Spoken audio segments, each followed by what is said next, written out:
I'm Peter Van Valkenburgh. I'm the Director of Research at Coin Center. Can I get my slides up? Almost. There we go. So, how many people read this? Okay, so last December, Vitalik wrote an important post. It's titled, "Make Ethereum Cypherpunk Again." And if you haven't read it, I hope you'll find it after this talk.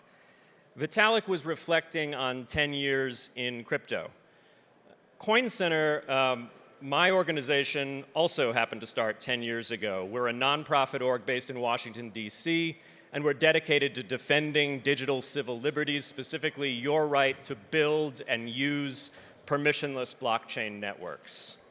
So if you don't know us, I hope you'll look us up. We have bona fides. We're the only crypto group that right now has 2 pending lawsuits against the US government, one challenging the Tornado Cash sanctions by OFAC, and that's the complaint if you want the QR code for the full complaint, and another lawsuit challenging a privacy-invasive tax reporting law that we refer to briefly as the 6050I reporting requirement. We've been around, as I said, since 2014, educating members of Congress and folks in the executive agencies.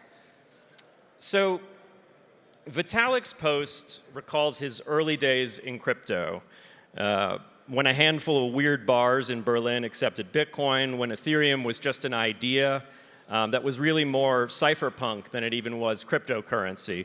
1/3 of Gav Wood's vision for a decentralized internet. Ethereum and Swarm and Whisper, projects that didn't get as much love as Ethereum. It was the dawn of cryptocurrencies, but it was already long past noon for cypherpunks. So lawyers and technologists had been fighting the crypto wars for decades. Bernstein and the Electronic Frontier Foundation brought their suit against the US government, arguing that code was speech, including code for strong encryption like RSA, and that therefore it couldn't be restricted under export control laws. That lawsuit was brought in 1995. Adam Back was selling t-shirts with RSA written in Perl. Don't let a foreign national see you wearing this shirt. That's actually a federal felony. CDA 230, an important internet safe harbor, it's a law that insulates publishers of information online from crushing defamation liability, was passed by Congress also in 1995. The DMCA safe harbor for the notice and takedown process came into effect in 1998.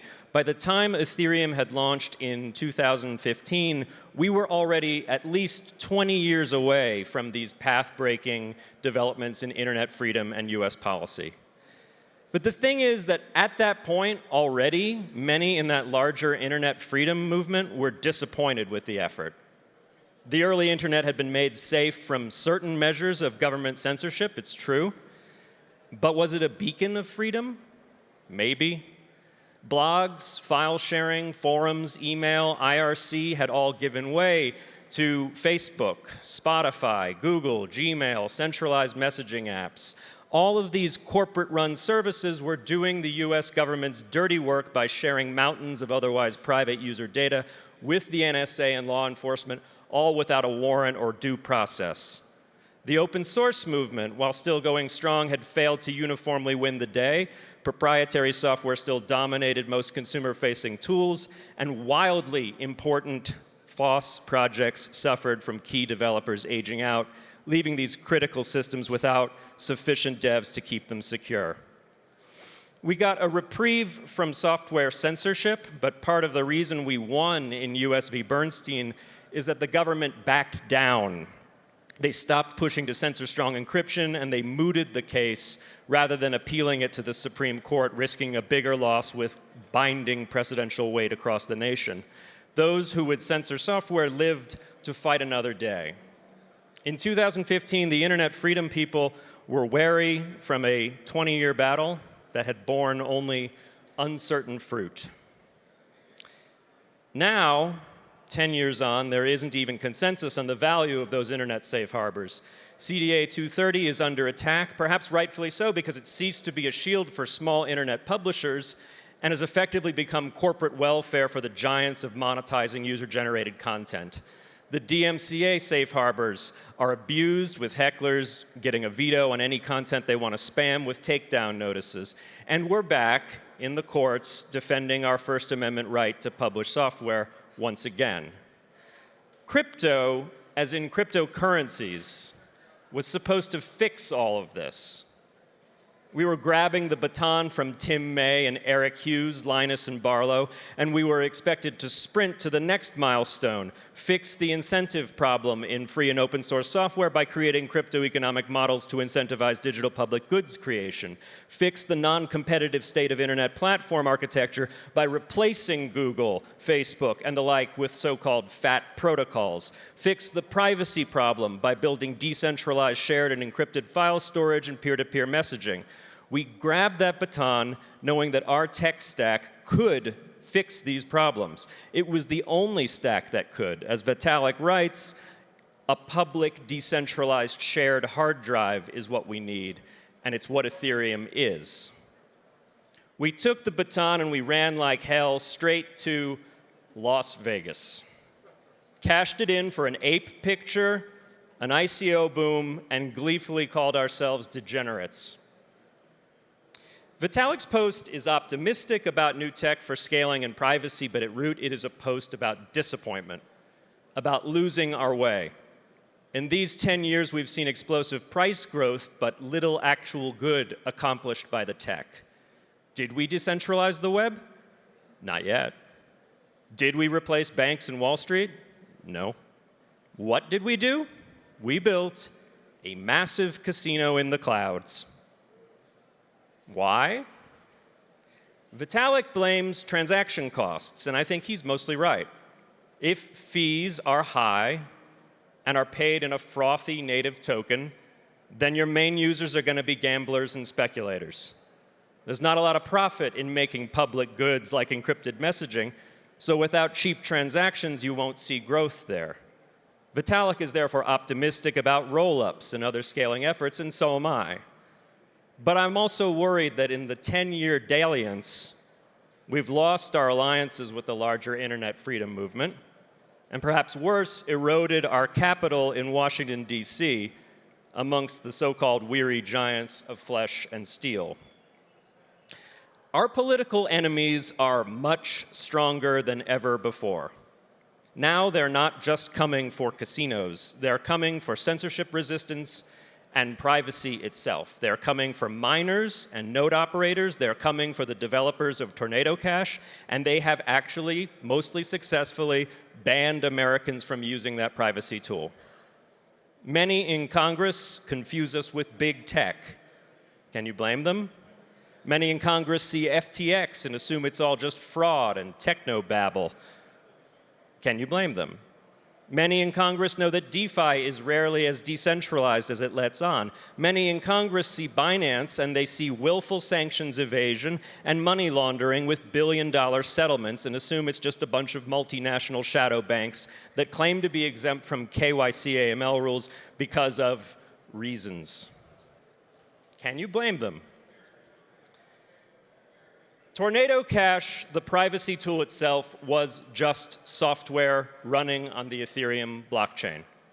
But in the wake of FTX and Three Arrows and innumerable AML KYC failures at centralized exchanges, can you blame folks in DC for mistaking it as a centralized entity?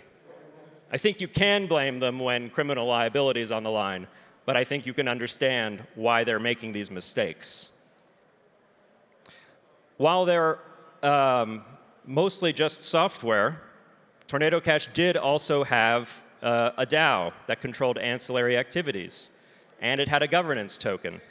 And I'll tell you, the hardest part of our lawsuit is convincing a judge who's not technology native that there's a difference between the immutable software tools whose operation is governed by math and the inexorable operation of the Ethereum blockchain, and the torn token DAO whose operation is governed primarily by people. We are fighting for our right to use that software. We are not even challenging the sanctioning of the non-immutable smart contract addresses associated with the tool, nor the designation of the DAO itself. Now, I know there will always be replacements for Tornado Cash, and there already are. That one of the great attributes of permissionless blockchains is the resilience that comes from allowing dApps to come and go freely. But the legal precedents about whether the government can ban people from using certain tools and whether people can go to jail for building those tools, those precedents will not come and go so easily. And like it or not, they're going to be set by our lawsuit and other lawsuits in the next few years. Now, I'm optimistic that we will effectively wield the US Constitution and the courts as a shield this time around. Fortunately, the courts are less concerned with political capital and often do vindicate the plain right of Americans to speak, even if that speech is unpopular. As Justice Gorsuch wrote in an important recent opinion, the First Amendment protects an individual's right to speak his mind regardless of whether the government considers his speech sensible and well-intentioned or deeply misguided and likely to cause anguish or incalculable grief. I worry, however, that we will have more trouble defending developers who go beyond mere software publishing. And for this reason, I want to offer a warning about the current state of so-called decentralized governance and DAOs generally. When I was starting out, the word DAO, sometimes DAC, Decentralized Autonomous Corporation, was used to discuss the Bitcoin network writ large, a complex system of people and machines individually driven by self-interest, but through cryptography and incentives, forced to act as a larger unit for altruistic purposes, an autonomous larger unit that was greater than the sum of its parts, but also fundamentally different than governments or corporations because the actual opinions and biases of the participants didn't matter much to the behavior of the whole. Governments and corporations are run by people. At their best, bylaws, shareholder votes, elections, and constitutions stand across the paths of those people and slow their march down roads that lead to greed and exploitation. DAOs are supposed to be different. The code governs, and people, even if they are selfish or malicious, are reliably funneled into a pattern of behavior that actually benefits the greater good. But today, DAO means something very different. It's come to mean token voting. It's simple corporate governance with all the oligarchy, social choice cycling, and inefficiency of that older world. But because most DAOs eschew an actual legal form, it's the same as that older world and worse, without limited liability, without clarity on regulatory status, with always the threat of an enforcement action and the attendant personal and even criminal liability looming over the participants. So I have to ask you, the Tornado Cash DAO didn't control the funds, and the actual privacy tool, those smart contracts were immutable. But Alex Pertsov still spent months in a Dutch jail, and Roman Storm is being charged here in the US. So if you're a developer in this space, is your dApp immutable? Are you a member of a DAO that holds keys to upgrade a contract? Do you have a lawyer? And you might say, well, my dApp has nothing to do with privacy, so I'm safer. Well, A, lots of other things are illegal, like unregulated derivatives trading. And B, if the only way you can build safely on Ethereum is by neglecting to build tools that protect user privacy, then what have we done to our cypherpunk ideals? I want to leave you with this. We will have your back if you publish code. We will have your back if you publish that code to the blockchain. We will have your back if you publish that code to a web server. That's still speech.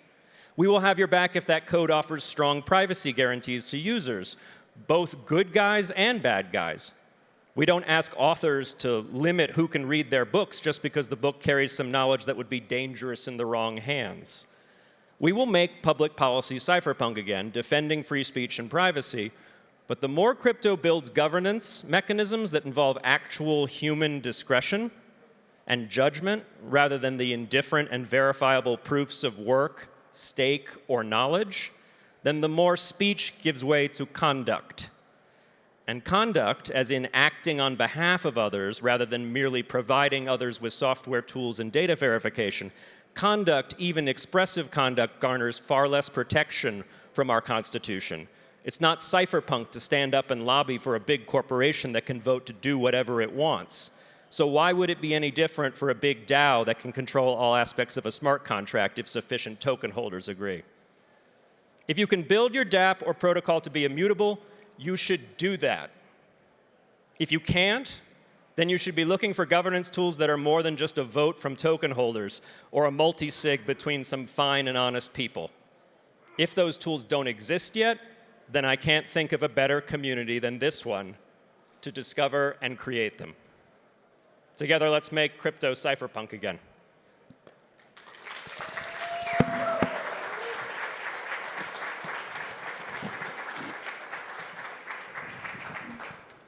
Thank you, Peter.